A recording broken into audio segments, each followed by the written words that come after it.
નમસ્કાર વિદ્યાર્થી મિત્રો, એસએન વિદ્યાલયના ઈ લર્નિંગ પ્રોગ્રામમાં હું ફરી એકવાર આપ સૌનું હાર્દિક સ્વાગત કરું છું. વિદ્યાર્થી મિત્રો, ગયા વિડીયોની અંદર આપણે વિશેષણ વિશે શીખવાની શરૂઆત કરી. એડજેક્ટિવ એટલે કે વિશેષણ. તો વિશેષણ કોને કહેવાય એના વિશે આપણે શીખી ગયા. તો કે વિશેષણ સામાન્ય નામ કે પછી જાતિવાચક નામ હોય એની આગળ ગુણનું વર્ણન કરતા એ નામના ગુણના વર્ણન કરવા માટે કેટલાક શબ્દ મૂકવામાં આવે છે. આ ગુણનું વર્ણન કરતા જે શબ્દ મૂકવામાં આવે છે એને આપણે વિશેષણ કહીએ છીએ. એટલે કે નામના અર્થમાં જે વધારો કરે એને આપણે વિશેષણ કહીએ છીએ. નામના અર્થમાં વધારો કરે તેને વિશેષણ કહીએ છીએ. જે નામના ગુણમાં વધારો કરે છે.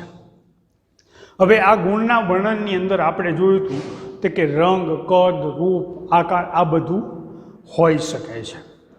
અને આ વિશેષણો છે એ પરસ્પર વિરોધી પણ હોઈ શકે છે. આ બધું આપણે જોયું. એ સિવાય આપણે વિશેષણની બે રીતે વાક્ય રચના આપણે જોઈ. એક નામની પહેલાં જે વિશેષણ વપરાય છે એટલે નામની પહેલાં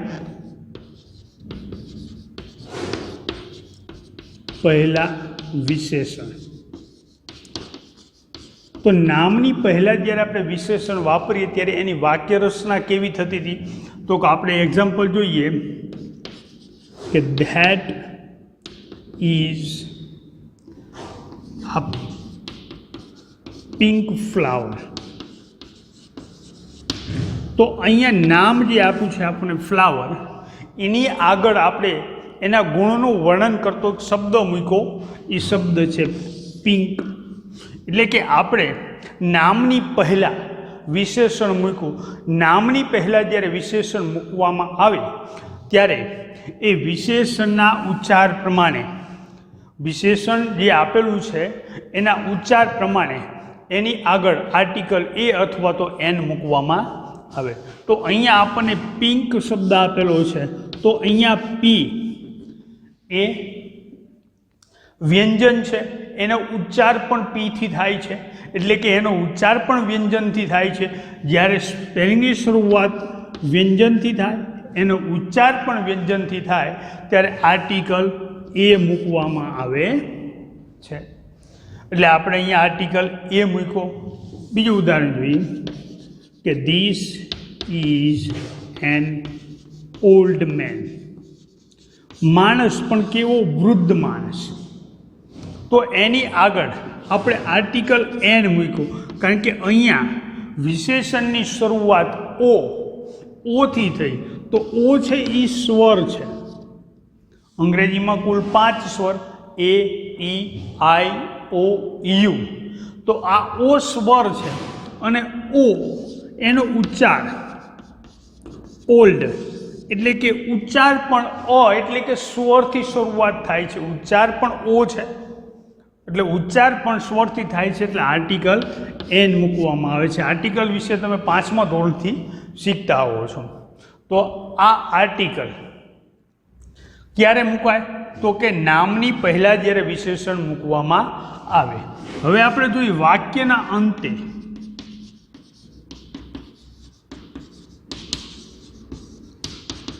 વિશેષણ. ક્રિયાપદ પછી વાક્યના અંતે જે વિશેષણ આપે તો એ વિશેષણની અંદર આર્ટિકલ મૂકવામાં આવતો નથી. જોઈએ આપણે કે ધેટ ફ્લાવર ઇઝ પિંક.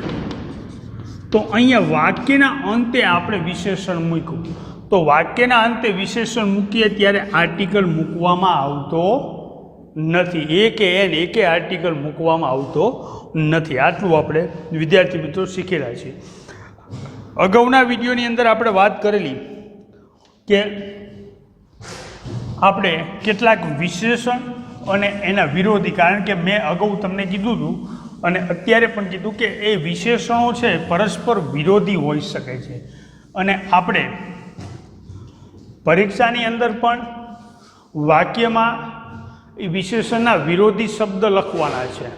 તો કેટલાક આપણે વિશેષણના વિરોધી શબ્દ વિશે જોઈ લઈએ. બાકીના વિરોધી શબ્દ તમને આવડતા હશે, બાકી તમારી કમ્પોઝિશનની અંદર પણ આપેલા હશે, એમાંથી પણ તમે તૈયાર કરી લેજો. તો જોઈએ તો પહેલું જો લોંગ. લોંગ એટલે લાંબુ.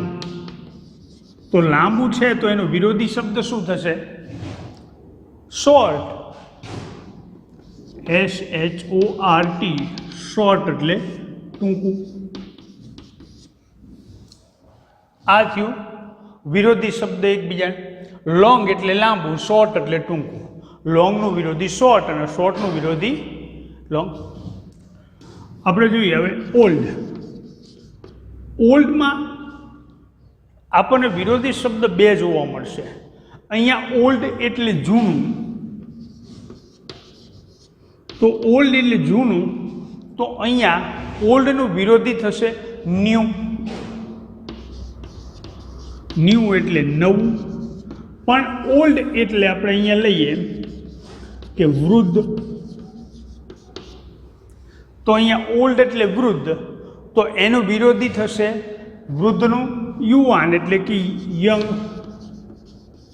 યંગ એટલે યુવાન.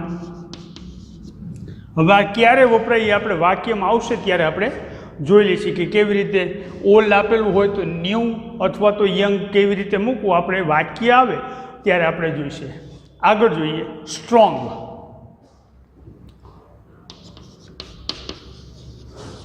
સ્ટ્રોંગ એટલે કે મજબૂત અથવા તો સશક્ત. મજબૂત પણ કહી શકાય, સશક્ત પણ કહી શકાય. અને વીક એનો વિરોધી શબ્દ શું થશે? વીક એટલે નબળું. સમજાયું વિદ્યાર્થી મિત્રો? આવી રીતે આપણે વિરોધી શબ્દ આવશે. તો હાઈ. હાઈ એટલે ઊંચું.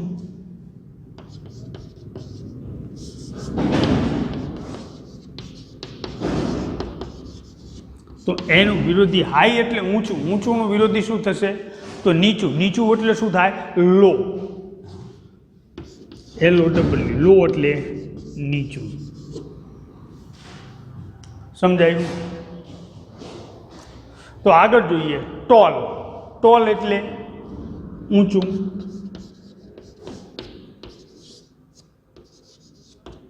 તો ટોલનું વિરોધી શું થશે? ટોલ એટલે ઊંચું, તો પછી એનું વિરોધી પણ શોર્ટ એટલે નીચું.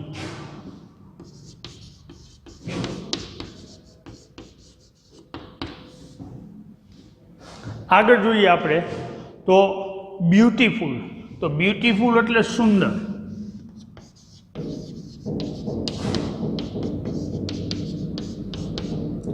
બ્યુટીફુલ એટલે સુંદર, તો એનું વિરોધી શું થશે?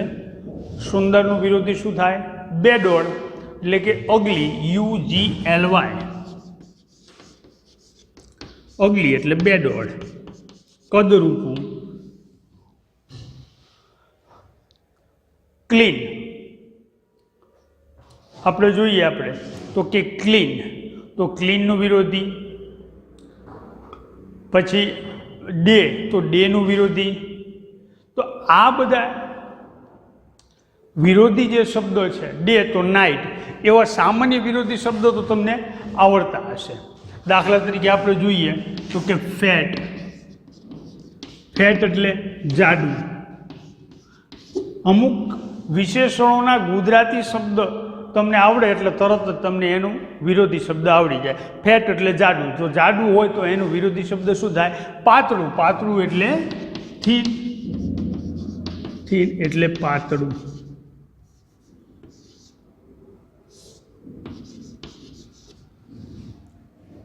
ખ્યાલ આવ્યો? બરાબર. આવી રીતે આપણે જોઈએ કે હેપી. હેપી એટલે ખુશ.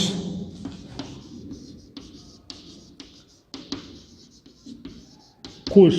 તો હેપીનું વિરોધી શબ્દ થશે સેડ અને અનહેપી.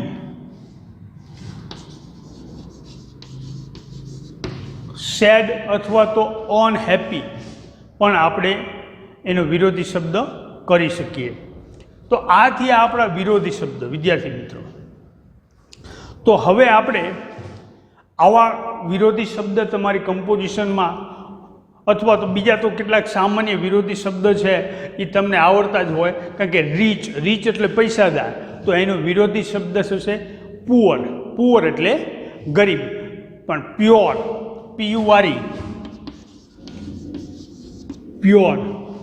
એટલે શુદ્ધ. આપણે નથી કહેતા પ્યોર છે, તો પ્યોર એટલે શુદ્ધ, તો એનો વિરોધી થશે ઇમ્પ્યોર. શુદ્ધ, તો એનો વિરોધી થશે ઇમ્પ્યોર, અશુદ્ધ.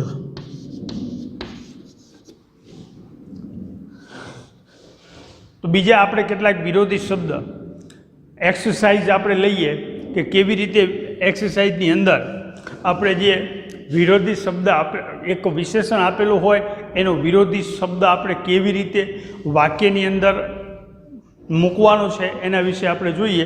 ત્યારે બીજા કેટલાક વિરોધી શબ્દ વિશે આપણે જોઈ લઈશું. તો વિદ્યાર્થી મિત્રો, આ જે વિરોધી શબ્દ છે એ વિરોધી શબ્દ આપણે તૈયાર કરવાના થાય છે, કારણ કે આપણે વિરોધી શબ્દ જ એક્સરસાઇઝની અંદર લખવાના છે. તો પરીક્ષાની અંદર પણ વિરોધી શબ્દ જ આવશે.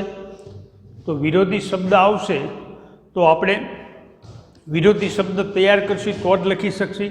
એટલે વિરોધી શબ્દ આપણે ખાસ તૈયાર કરવાના જ છે. આપણે એક્સરસાઇઝ જોઈએ કે કેવી રીતે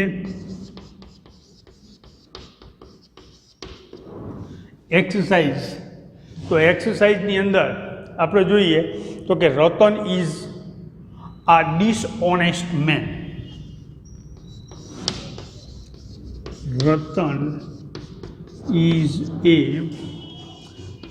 ડિસઓનેસ્ટ મેન. તો અહીંયા આપણને વિશેષણ આપેલું છે ડિસઓનેસ્ટ એટલે અપ્રામાણિક. તો ડિસઓનેસ્ટનું વિરોધી આપણે થશે ઓનેસ્ટ. ઓનેસ્ટ એટલે પ્રામાણિક. પણ અહીંયા આપણે કેટલાક થોડોક ફેરફાર કરવો પડશે જવાબ લખતી વખતે કે રતન ઇઝ, અહીંયા આપણે ડિસઓનેસ્ટ શબ્દ વાપરેલો હતો. તો નામની પહેલાં અહીંયા નામ આપેલું છે, નામની પહેલાં આપણને વિશેષણ આપેલું છે. તો નામની પહેલાં વિશેષણ આપેલું હોય તો આર્ટિકલ એ અને એન આવે. આપણે અગાઉ શીખી ગયા છીએ કે નામની પહેલાં જ્યારે વિશેષણ મૂકવામાં આવે ત્યારે વિશેષણના ઉચ્ચાર પ્રમાણે આપણે આર્ટિકલ એ અથવા તો એન મૂકીએ છીએ. પણ જ્યારે આ ડિસઓનેસ્ટ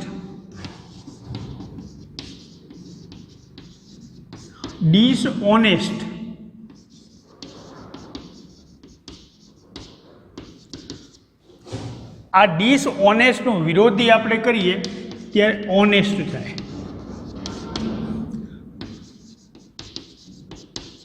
તો વિદ્યાર્થી મિત્રો, અહીંયા ભલે આ સ્પેલિંગની શરૂઆત વ્યંજનથી થઈ, કારણ કે એચ છે એ વ્યંજન છે, વ્યંજનથી શરૂઆત થઈ, પણ જ્યારે એનો ઉચ્ચાર કરવામાં આવે ત્યારે ઉચ્ચાર ઓ એટલે કે સ્વરથી થાય છે. જ્યારે સ્પેલિંગની શરૂઆત વ્યંજનથી થઈ હોય પણ એનો ઉચ્ચાર જો સ્વરથી થતો હોય તો આર્ટિકલ આપણે એન મૂકવો પડે. તો અહીંયા આપણે જ્યારે ડિસઓનેસ્ટની જગ્યાએ ઓનેસ્ટ મૂકીએ છીએ તો આર્ટિકલ પણ આપણે ફેરવવો પડશે. અહીંયા એ આર્ટિકલ આપેલો છે તો અહીંયા આપણે ઓનેસ્ટ લખીએ છીએ. તો ઓનેસ્ટનો ઉચ્ચાર ઓથી એટલે કે સ્વરથી થાય છે, એટલે આપણે આર્ટિકલ એન મૂકવો પડશે. Honest man. તો શું થયું? Ratan is a dishonest man. તો એનું વિરોધી શબ્દ થશે Ratan is an honest man. સમજાયું? બીજું જોઈએ, ધ મૂન ઇઝ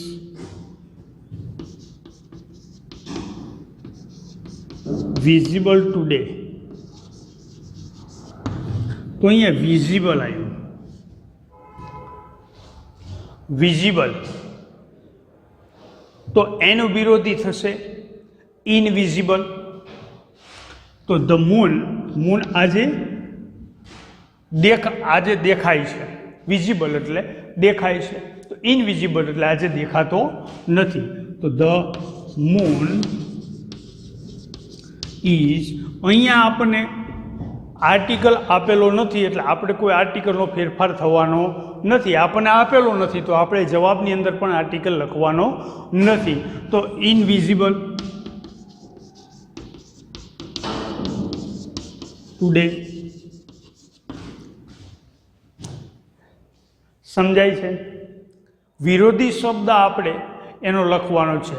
તો વીર વોઝ આ ફૂલિશ બોય. તો અહીંયા વીર છે એ ફૂલિશ એટલે કે મૂર્ખ છોકરો હતો. વીર વોઝ એ ફૂલિશ બોય. તો ફૂલિશ એટલે મૂર્ખ. તો મૂર્ખનો શું થશે? ચતુર. ચતુર એટલે કે વાઇઝ. તો અહીંયા આપણે ફૂલિશની જગ્યાએ વાઇઝ કરવાનું છે. વીર વોઝ AWISE. અહીંયા એ આર્ટિકલ છે, એફ આપેલો છે એટલે તો અહીંયા પણ ડબલ્યુનું વાઇઝ એટલે કે ઉચ્ચાર પણ એનો વ્યંજનથી શરૂઆત થાય છે અને સ્પેલિંગની શરૂઆત પણ વ્યંજનથી છે. એટલે આર્ટિકલમાં કોઈ ફેરફાર થતો નથી. Wise boy. સમજાયું? તો બીજા કેટલાક આપણે ઉદાહરણ જોઈએ.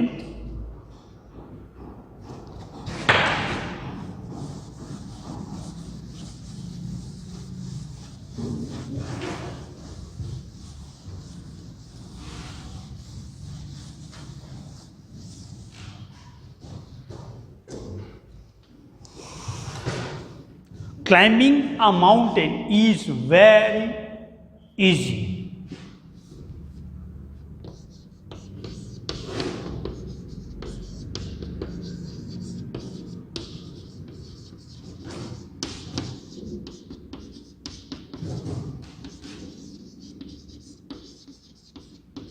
તો અહીંયા વિશેષણ આપણે વાક્યના અંતે આપેલું છે.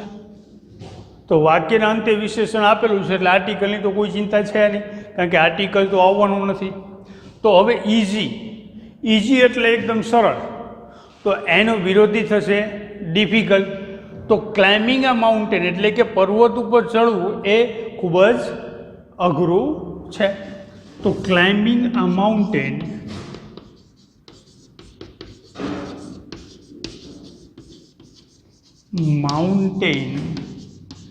ઇઝ વેરી, હવે ઇઝીનું વિરોધી શબ્દ તો શું થશે? ડિફિકલ્ટ.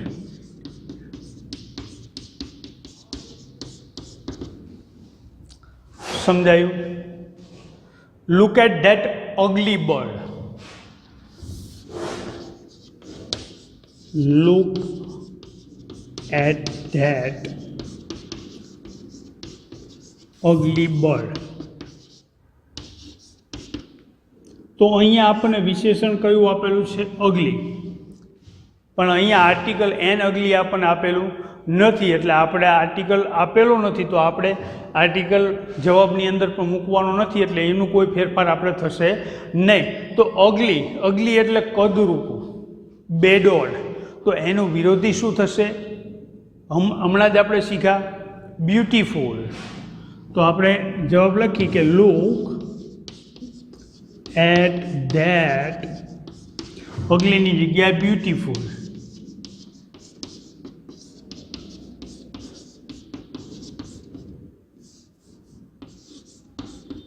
Beautiful bird. આગળ જોઈએ તો Piyush is a tall boy.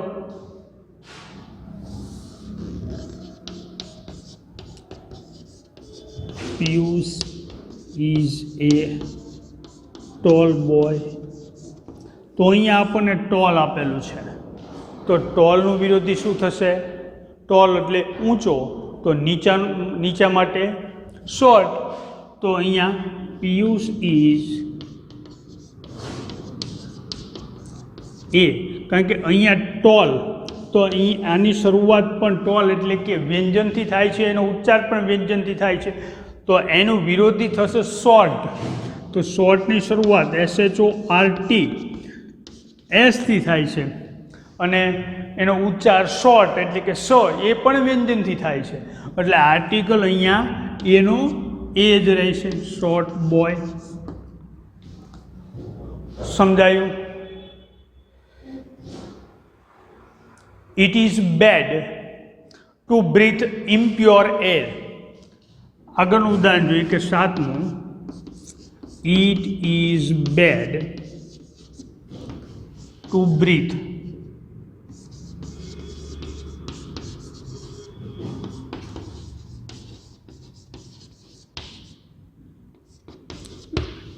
Impure air. તો અહીંયા આપણને બે વિશેષણો આપેલા છે, એક બેડ અને બીજું છે ઇમ્પ્યોર. તો અહીંયા બેડ જે આપેલું છે તો એનું વિરોધી શું થશે? બેડ એટલે ખરાબ, તો અહીંયા ગુડ. એનું વિરોધી શું થશે? બેડનું ગુડ. ટુ બ્રીથ એટલે કે શ્વાસ લેવું. ઇમ્પ્યોરનું શું થશે? આપણે અગાઉ જોયું હતું કે પ્યોર, PURE, પ્યોર એર એટલે કે શ્વાસની અંદર શુદ્ધ હવા લઈ એ ખૂબ સારું છે. તો આ થઈ આપણે વિદ્યાર્થી મિત્રો કેટલાક ઉદાહરણો આપણે જોયા, હજુ પણ થોડાક ઉદાહરણો આપણે જોઈ લઈએ.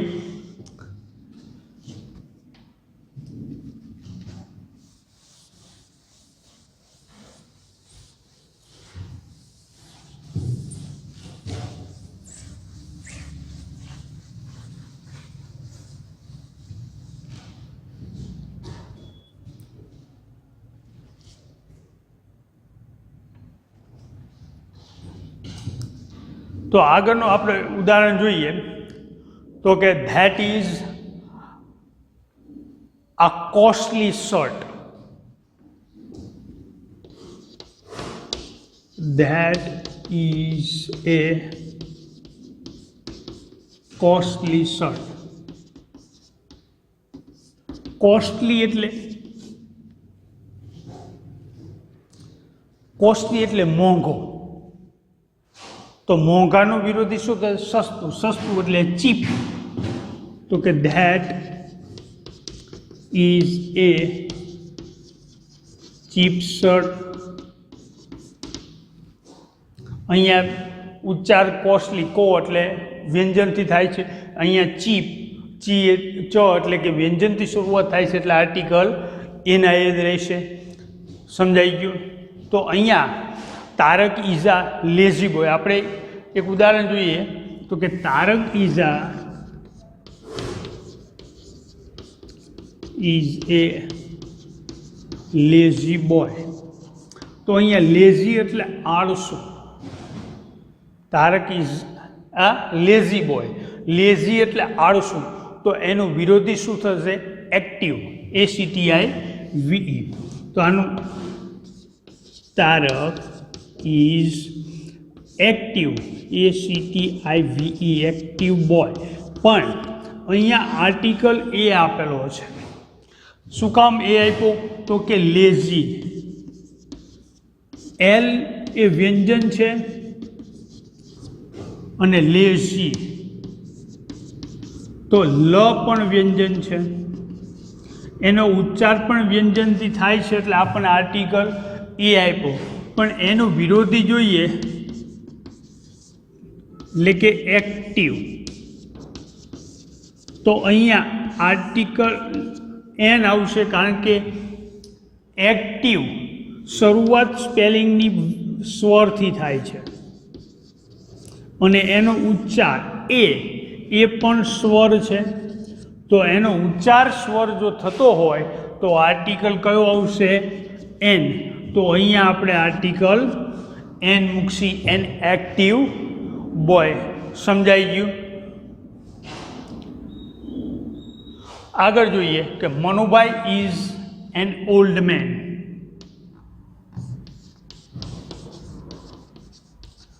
Manubhai is an old main.